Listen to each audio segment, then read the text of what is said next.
There's so many layers to this divorce. It's so fing complicated. It's very difficult to explain. Major bombshells dropped in the Erika Jayne documentary. The Real Housewives of Orange County cast shakeup is here, and Madison LeCroy is taking credit for J-Lo and Ben Affleck. Hey guys, welcome to another shared news from home. We have so much to discuss with you in your Bravo weekly recap, but first, if you're new here, make sure to ring the bell and subscribe to our channel so you don't miss out on any future updates. As always, I'm your host, Morgan Wright, joined today by the wonderful, Bravo loving Zachary Reality. Zach, are you ready to get to so much Bravo tea? Oh my gosh, Morgan. This has truly been one of the busiest weeks in Bravo. I know that you are going to break down everything in regards to the Girardi files, and I have so much Orange County tea to tell you. We're going to have so much fun today. Yeah, so we're going to go ahead and start with the Erika Jayne documentary. The Housewife and the Hustler premiered on Hulu this past Sunday. I was ready to watch it. I may or may have not watched it 5 times. But the thing that kind of struck everybody on the internet is in the first 20 seconds of The Housewife and the Hustler, the brand new documentary about Erika Jayne and Tom Girardi, we start with Danielle Staub, who is a former Real Housewife of New Jersey. I mean, she is known for just being, I don't even know how to describe Danielle without being really mean. So I'm just going to stop there. Zach, what were your thoughts on the very first person we see in this Erika Jayne documentary being Danielle Staub from the Real Housewives of New Jersey, formerly?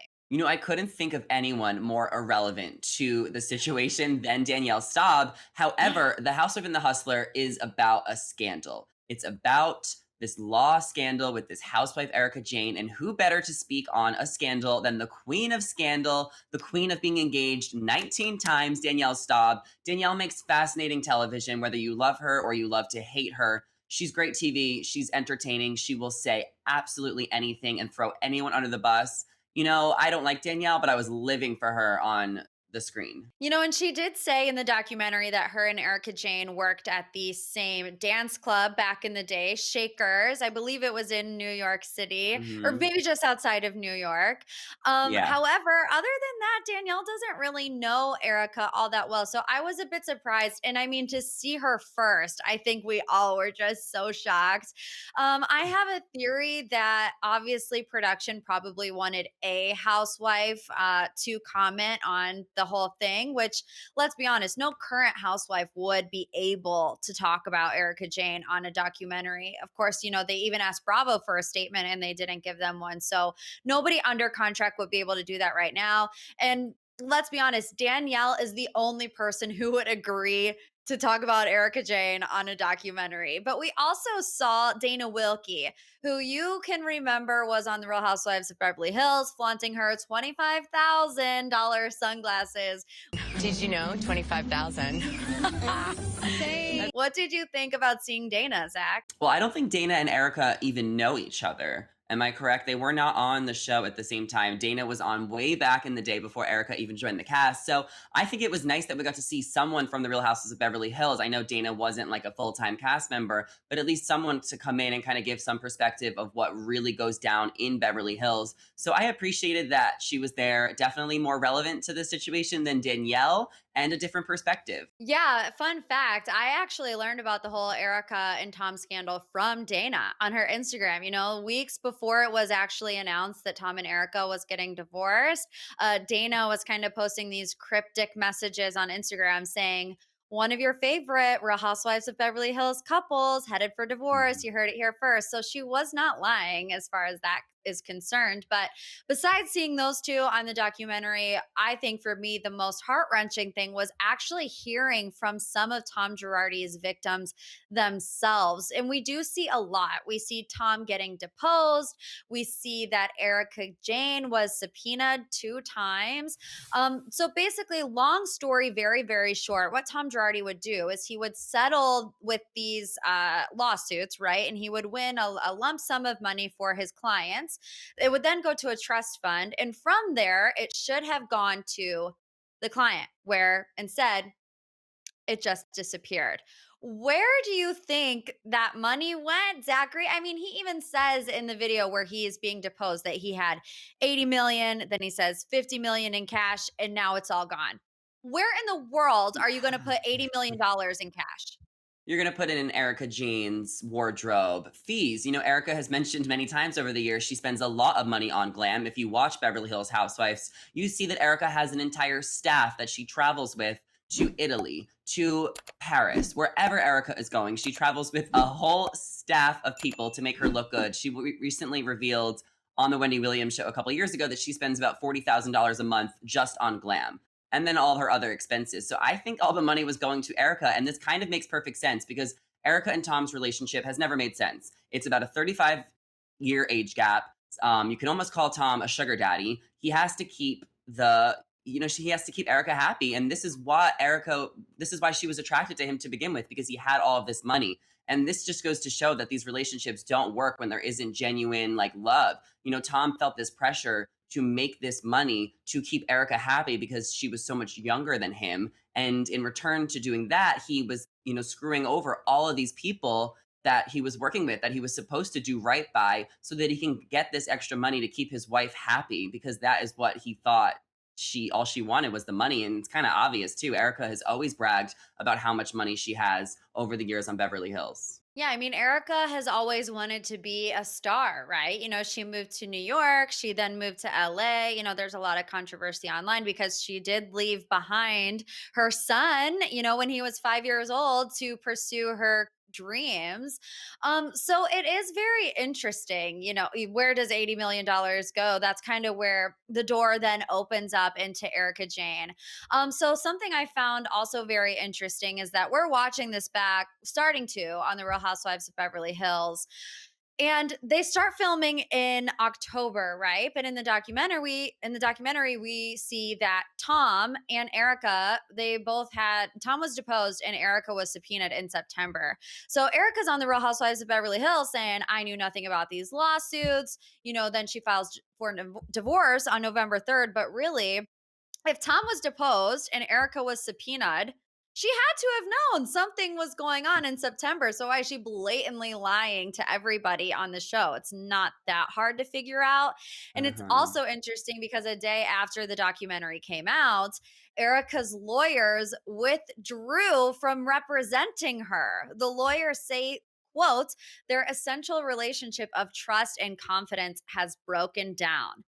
I mean, terrible sign for Erika Jayne. What did you think of that, Zach, when her lawyers pretty much jumped ship on her? Of course, Erika knew something was going on. She's been living with Tom for 30 years. Of course, she knew something was going on. I don't think she knew the extent of what was going on, but she knew that there was shady stuff going on. Similar to Teresa Giudice, she definitely knew something was going on. Otherwise, she wouldn't have ended up in jail. The court does justice. Karma comes back. Everyone knows that whatever happens in the universe, it will come back to haunt you. And Erika was definitely not honest with her lawyers about the information that she knew, because she's trying to put on this persona that she didn't know anything so that she doesn't get in trouble. And that's why she's divorcing Tom, not because she doesn't want to be with him anymore, because Erika said on the show she was planning on staying with Tom until death. But because of all this mess, Erika wants an out so that she can protect herself. And in regards to doing that, she definitely lied to her lawyers, and they found out after watching the documentary that Erika did not share all the information with them.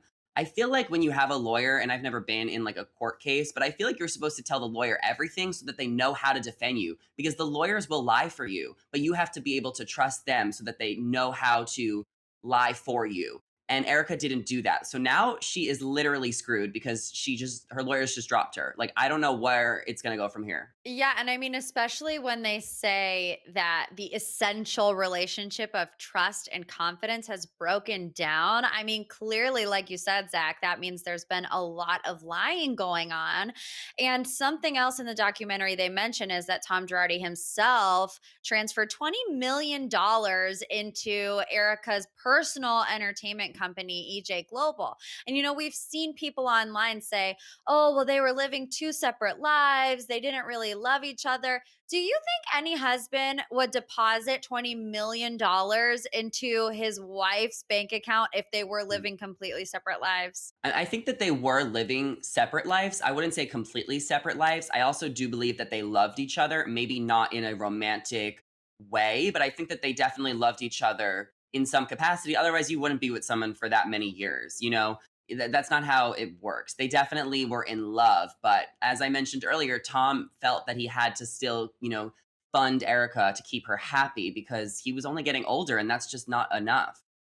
Yeah, so I want to move on to Andy because Andy did discuss the documentary on his radio show and specifically about what it means for the future of Erika Jayne on The Real Housewives of Beverly Hills. He said, and I quote, I don't think that documentary will affect her future on the show, which was very interesting because what the caller was saying was after watching the documentary, knowing that Erika Jayne probably got this money from these victims that Tom scammed, the caller used the word icky. She said, I feel icky watching Erika Jayne parade around in Versace, knowing that she's wearing pretty much these victims' settlement money. And then for Andy to say that he doesn't think the documentary will affect her future on the show.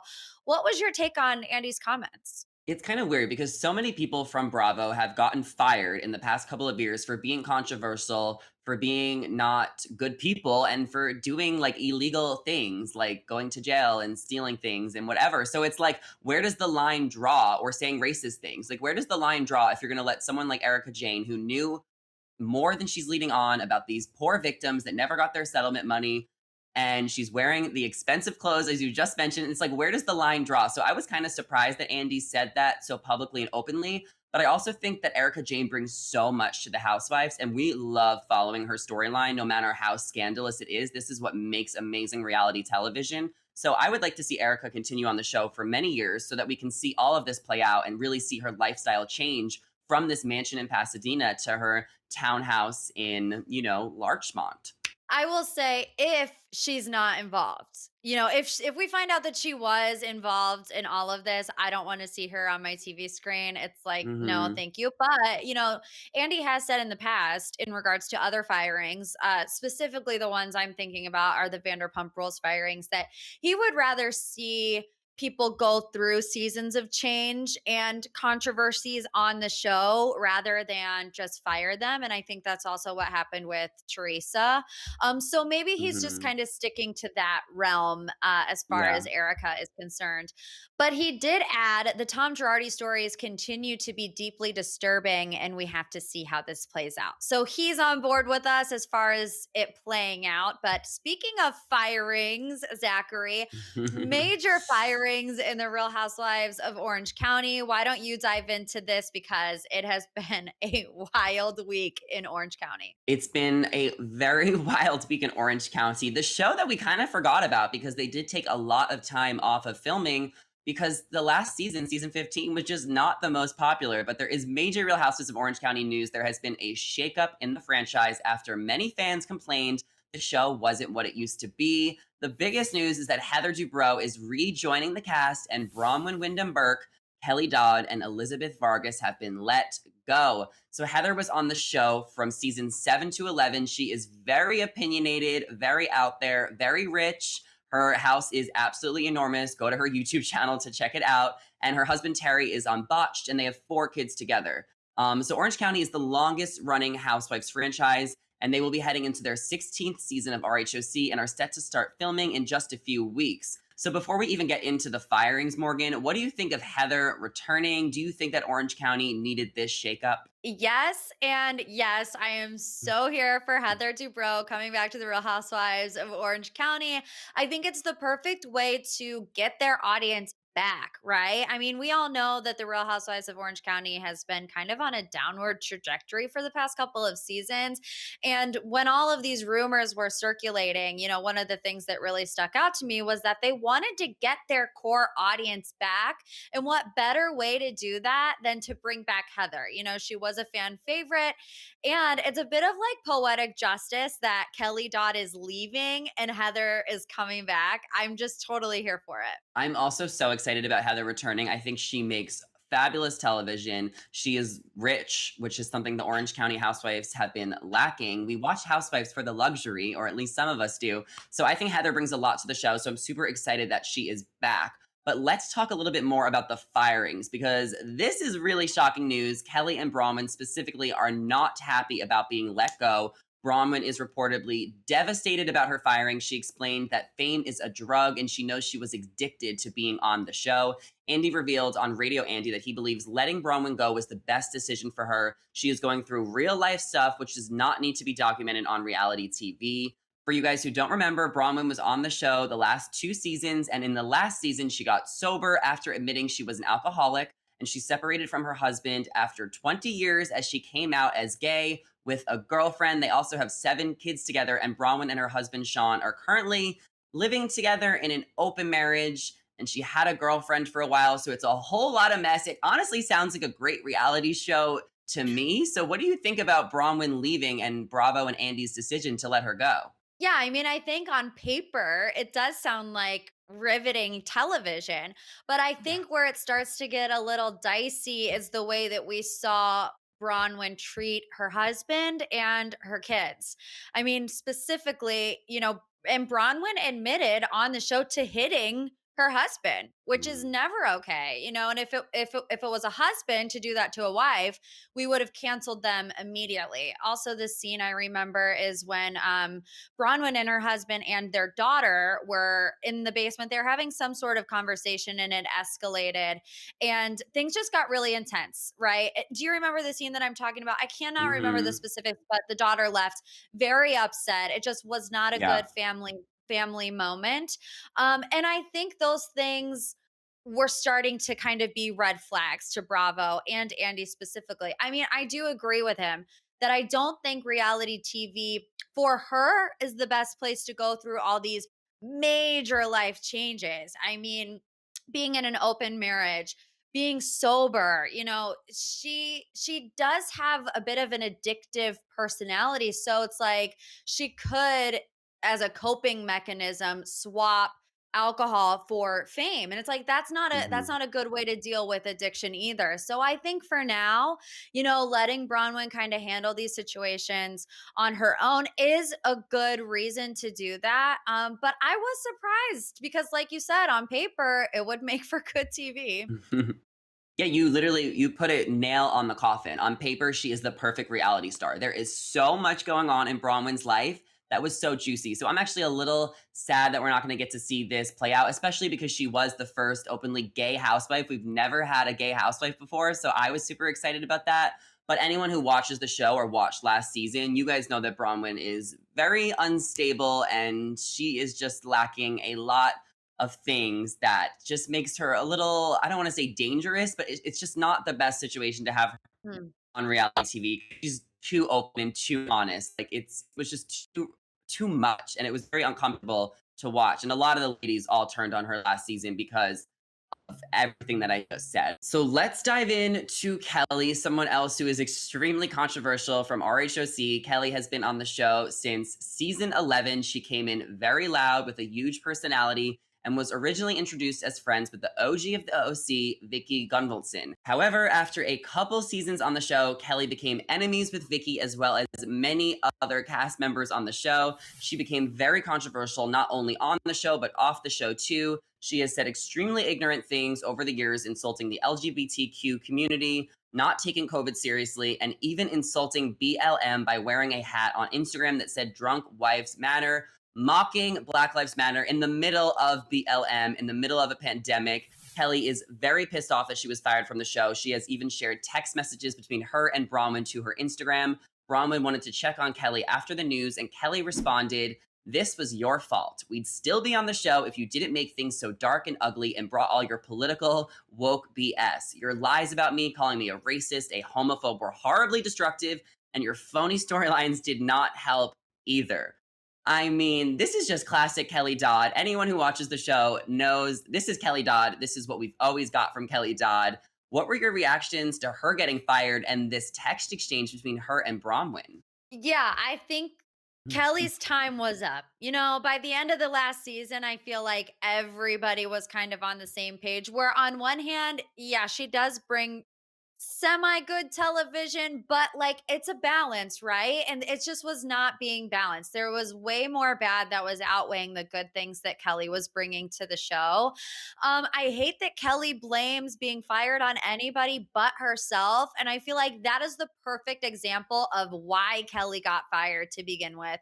She can never take any accountability. She's always the victim. She's never wrong. And people just got tired of seeing that. You know, I actually just saw something on Instagram where Kelly said she was fired because she was a conservative and Bravo doesn't like conservatives, which I mean, the Real Housewives of New York has plenty of conservatives on it and they're Mhm. not fired. So she always just wants to put blame on everybody but herself. And as a woman in her 40s, it's just old and it's tired. And like, I'm just done with it. As far as the text Yeah. exchange goes, I just feel like it was so petty and I don't expect anything less because we did just see Kelly a couple days ago also put a fan on blast for posting something about her in the Juicy Scoop podcast Facebook group. And it's just like she's just kind of unhinged at the Vile. moment. I don't Yeah. know if she was just on edge from maybe knowing that she wasn't going to get a contract, but I think to blame anybody but herself is just ignorant. It's classic narcissism. I mean, Kelly cannot take responsibility for her own actions. She has offended so many groups of communities and people, and she has taken no responsibility. And now she's trying to blame Braunwyn for her getting fired. Kelly, you got yourself fired. However, I will say this, Kelly Dodd made amazing television. I like to watch people that we love to hate. Like, it really does make the Yeah. show more interesting to have the Kelly Dodds, to have the Danielle Staubs, to have the Jen Shaws. Like, it's more fun. But I also will say, I really do appreciate that Kelly shares these text messages because it's so juicy. I mean, she's sharing private text messages between her and Braunwyn about their firing. Like, no other housewife does that. It's just so much tea, and I'm soaking it all up. So thank you for sharing that, Kelly, but I will not miss you on the show. I think it was your time. I think you need to humble yourself. But OC is going to move forward without these ladies because Emily, Gina, Heather, and Shannon are all confirmed to come back. There are rumors that Tamra is returning as a friend of, and there are also rumors that Braunwyn's BFF Noella will be joining as a housewife as well. And as I mentioned earlier, Elizabeth won't be returning to the show after her one season on OC. She's taking the news a lot better than Kelly and Braunwyn as she has changed her Instagram bio to RHOC COVID season 15 survivor. What do you think about like Elizabeth leaving the show? And then where do you think we go moving forward now that we kind of know what the new cast is going to look like? Now, I will say that this might be an unpopular opinion, but I was a bit I don't want to say disappointed because I wasn't overly invested in Elizabeth, but I was bummed that she wasn't at least getting a chance to have a season 2. You know, she was thrown into an already hot mess, declining show, and in the middle of COVID.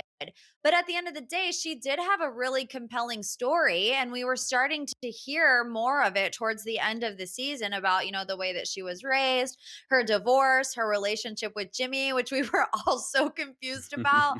So I would have at least liked to see her have one more season to kind of see how it would play out, but she is taking it a lot better than Kelly and I Braunwyn. And I know. think moving forward in OC, it's going to get better. I really do think that bringing Heather back is going to be good. I think if Tamara comes back as a friend of, I'm here for that too. I want to see the tea go down between Shannon and Tamara because we all know that they're not friends anymore and they were besties forever.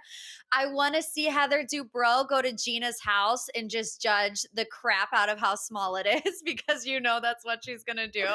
So I'm looking forward to the next season of The Real Housewives of Orange County. Are you? I think that this is exactly what we needed. I want to see Tamara back full time. I want to see her versus Shannon. That was the real juice that we didn't get last season because they exiled Vicky and Tamara. But then all the gossip we wanted to see was between Shannon, Vicky, and Tamara because Emily does not bring much to the show. Love me some Gina, but you know, she's just not problematic. She doesn't get involved in drama. We watch Housewives for drama. What's so interesting is that Noella is coming on the show. Now, this is Braunwyn's best friend. She actually filmed a couple scenes with Braunwyn last season on OC, and Braunwyn posts with her like every single day. And it's just so interesting that they're going to bring her on with Braunwyn getting fired. I mean, Braunwyn is going to have so much FOMO. I wish that Braunwyn could just come on like a couple episodes. Like, I don't know why there has to be all of these rules where it's like you're either a full-time friend of or you're not invited. We can't have you on TV. So this is exactly what Real Housewives of Orange County needed. And I am looking forward to the next season.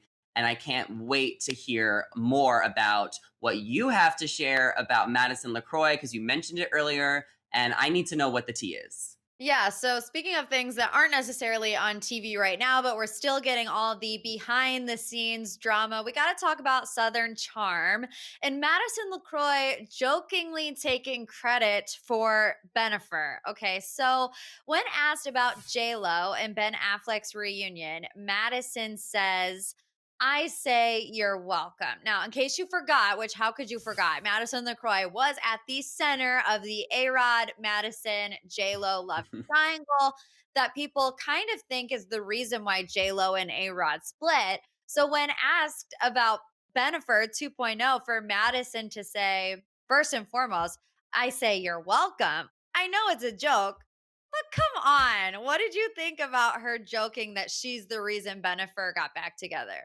I think if you watch last season of Southern Charm, you know that Madison is thirsty, dehydrated thirsty, starving for attention. Like, will do anything for attention. She has nothing to do with A-Rod and J-Lo breaking up. I think that was between them. I mean, the way she even like tried to show off that she DM'd A-Rod at the reunion of Southern Charm last season, I was like, Madison, take several seats. I think she just wants attention.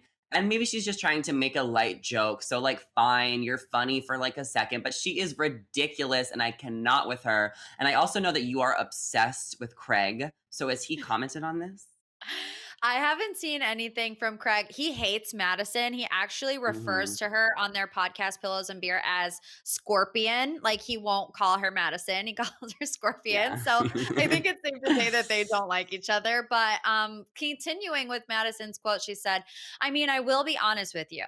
I had nothing to do with why they split. And I think everybody knows that. And if you don't know that, then that's just ridiculous. Like, let's be honest. Okay, but do we know that? We don't know that because the whole tea on the Southern Charm reunion was that Madison was DMing and FaceTiming with A-Rod.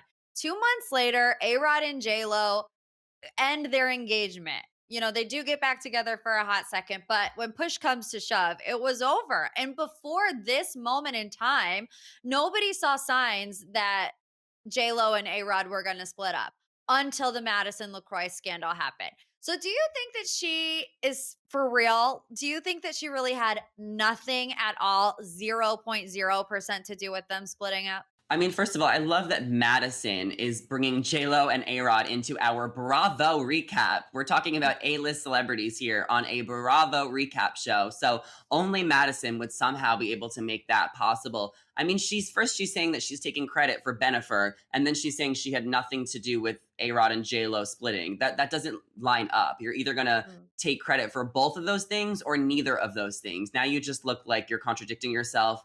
I mean, can you just stay out of it? Morgan, is she coming back to the show next season? Oh, I'm sure she will. I mean, especially after all of this happened. I don't really know when Southern Charm is going to start filming. I do know that we're getting the Winter House, Southern Charm, whatever the title is. That's way too long. It should have just been called Winter House. But we're going to see a lot of the Southern Charm cast on this Winter House show, which is premiering in the fall. So I would assume maybe next summer, maybe next spring, I don't know. But Madison seems to be moving on in her own love life. She did finally post her new boyfriend to Instagram. I think it's very interesting that we don't know his name. We don't know what he does because he doesn't have social media. Did you see this post of her new boyfriend and what do you think? You know what? I don't think that she wants to share her boyfriend yet, especially if she really likes him. I'll give her the benefit of the doubt on this one. Maybe she wants to keep this relationship private. I don't necessarily think it's a red flag not having social media, but it's kind of weird that he doesn't have social media. Maybe she's just trying to keep people invested in her life and only sharing a little bit at a time. You never know what's real with Madison LeCroy. I think for her sake, it's probably a good thing that he doesn't have social media, that he doesn't see her name plastered on headlines talking about breaking up an A-list power couple.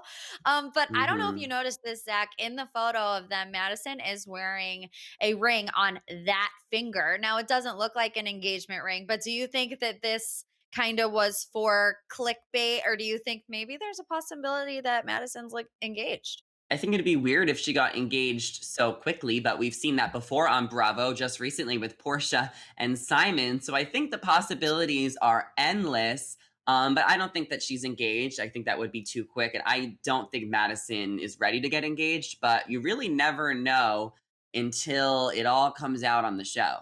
Oh, I know. We can't wait for Southern Charm to come back. Cannot wait for Orange County to come back and to see all of this Erika Jayne drama play out on the Real Housewives of Beverly Hills. You guys, we know it was so much tea. It's so hot. I can hardly keep myself from drinking it down. But that's all we have for you this week.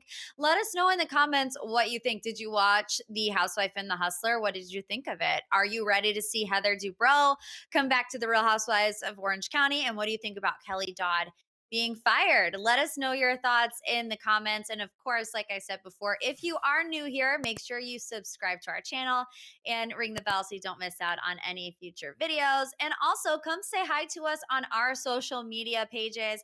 Our handles are on the screen right now. Thank you guys so much for watching. We'll see you next time. Bye. Bye.